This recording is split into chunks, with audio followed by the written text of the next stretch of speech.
বর্তমানে মিডল ইস্টের অবস্থা খুবই খারাপ। মিডল ইস্ট বলতে পুরা যে মিডল ইস্টে যে যতগুলো দেশ আছে সবগুলোর অবস্থা খুবই খারাপ। এজন্য বাঙালিরা কাজাখস্তান আসার জন্য ইদানিং আরো বেশি ঝুঁকে পড়ছে। মিডল ইস্টে যারা বৈধ আছে অবৈধ আছে তাদের সবার অবস্থাই খারাপ। তারা কোথায় যাবে? মিডল ইস্ট ছেড়ে কোন দেশে গিয়ে কাজ করবে? বাঙালিরা এখন হতাশার মধ্যে আছে।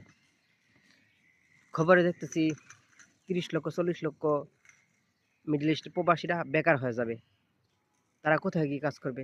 সবারই তো পরিবার আছে।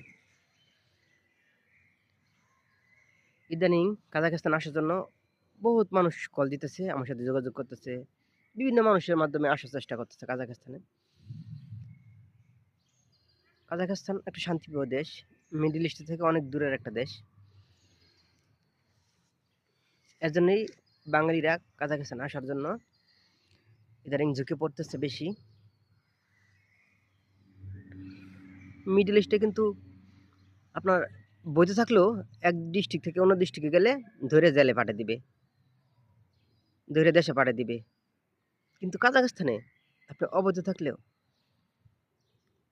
কাজাখস্তানের যে কোনো বিভাগে, যে কোনো থানাতে, যে কোনো জেলা থেকে আপনি কাজ করতে পারবেন অবৈধ থাকলেও।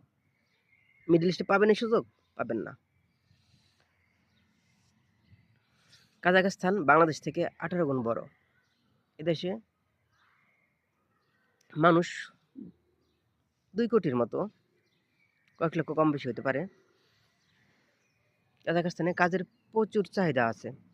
কাজাখস্তানে আপনি ঢুকতে পারলেই হয়েছে, কাজ করতে পারবেন। বিভিন্ন ধরনের কাজ করতে পারবেন। আপনি বৈধ থাকেন অথবা অবৈধ থাকেন। কিন্তু বৈধ থাকতে পারলে ভালো। কিন্তু অনেকে আবার কাজাখস্তান নিয়ে কোনো কিছু জানে না, হুটহাট উল্টাপাল্টা কথা বলে। তাদের কথা কানে দিবেন না। আপনারা নিজে কাজাখস্তান আসুন, এসে কাজাখস্তান দেশে কাজ করুন। আল্লাহর রহমতে ভালো থাকবেন। মিডল ইস্টে থেকে শতগুণে ভালো কাজাখস্তান।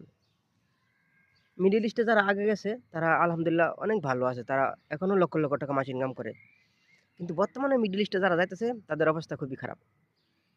20 জন গেলে 1-2 জন ভালো থাকে, বাকি 18 জনই কষ্টের মধ্যে থাকে। কিন্তু কাজাখস্তানে এমন না।